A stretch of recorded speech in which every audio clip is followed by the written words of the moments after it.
our Quests from the Infinite Staircase review, and a ton of TV news. Hot damn! Welcome to Tabletop News Tuesday, our first news rundown of the week. Today we're talking about a surprising change with D&D covers, some live-action One Piece and Rings of Power news, and a quick Quest from the Infinite Staircase review. Remember, if you like these kinds of videos, be sure to hit those like and subscribe buttons so we can keep making them. Now, on to the news. Here's a headline for you. Dungeons & Dragons appears to be moving on from an iconic visual style from 5th edition. This week, Hydro74, the artist who is responsible for something like 60% of all the alt art covers that appeared in 5th edition, somewhat surprisingly announced that Vecna, Eve of Ruin, would be his last alternate art cover for D&D. The artist explained that Wizards was going in a different direction, although no further reason or explanation was given. Now, we've reached out to Wizards of the Coast for a comment or confirmation, but have not heard anything yet. Keep in mind, D&D will still be doing alternate art covers at least through the release of the 2024 core rulebooks, so it appears that this change might be a decision to shift away from Hydro74's distinctive style as it moves into the game's next era. I'm gonna miss you. The live-action One Piece has officially begun production on Season 2. Netflix announced on Monday that filming had resumed on the popular live-action adaptation of the hit manga, with this season set to adapt the Arabasta saga. Confirmed casting for this season includes David Dastmalchian as Mr. 3, Clive Russell as Crocus, and Calum Kerr as Smoker. One Piece has not announced some of the big casting for the season yet, including Princess Vivi, Chopper, and Crocodile. Now, we'll point out that Joe Manganiello recently started following various One Piece Instagram accounts, which has caused some rumors to circulate that he'll be appearing as this season's big bad. I guess we'll find out. Alright then, keep your secrets. Quests from the Infinite Staircase is due out in a few weeks, and we've got our hands on some review copies. Now, you'll be able to find the full review later this week over on Comic Book, but the gist of it is that while Nafas, which is the genie on the cover of the book, is a great addition to the D&D multiverse, he's a little bit wasted as an anthology quest giver, especially one with some wildly different adventures that share no real common theme or tone.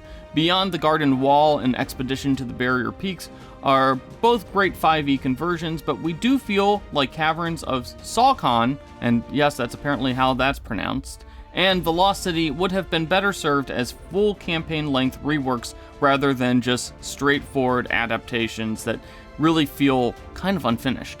If you need some solid dungeons or a shortish adventure, this anthology is worth picking up, and we're hoping to see Nafas in a future adventure sometime soon.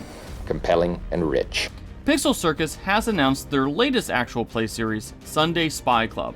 The series is a Y2K themed 5e adventure that looks like a riff on Totally Spies. The series will star Sage Ryan, Mika Burton, Becca Scott, and Christina Ariel, with Mayana Barron serving as the DM. Now, the show kicks off on July 21st and will air on Pixel Circus's YouTube channel. Can't wait! The new season of Dimension 20, Never Stop Blowing Up, is actually a pretty wonderful homage to one particular cast member. Over the weekend, cast member Izzy Rowland revealed that Brennan Lee Mulligan, her husband and the DM of the show, was inspired to run the season as a tribute to Rowland's love of action comedy movies. Now, Rowland was pregnant at the time of filming the show, and she mentioned that she laughed so hard everyone was scared she'd go into labor. Interestingly, this might make for a good question in an upcoming interview we have with one of the channel's biggest guests yet. Keep an eye on that later. It's provocative. No, it's not. It's Gets gross. the people going.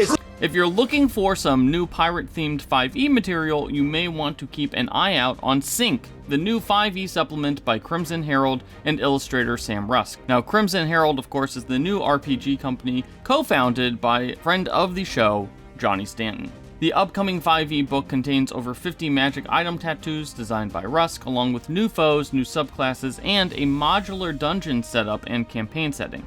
The supplement launches on September 4th. Perhaps an old sea yarn might pass the time. CBS is adapting Van Helsing into a procedural. Elementary creator Rob Roherty is one of the executive producers of the new TV series, which will feature a modern-day Dr. Abraham Van Helsing team up with his ex, Mina Harker, that's weird, to solve cases. Weirdly, this makes the show one of 2 Van Helsing TV shows currently in development, as a show based on the Alexa Van Helsing young adult novel series is also in the works. And if I see Van Helsing, I swear to the Lord I will slay him. And finally, Rings of Power has another troll. Empire Magazine's preview of Rings of Power showed off Damrod the Hill Troll, a new variant of troll that joins Adar's forces in the new season. The troll's inspiration was actually a character from Breaking Bad apparently, and it appears that he'll be able to talk, similar to the trolls in The Hobbit.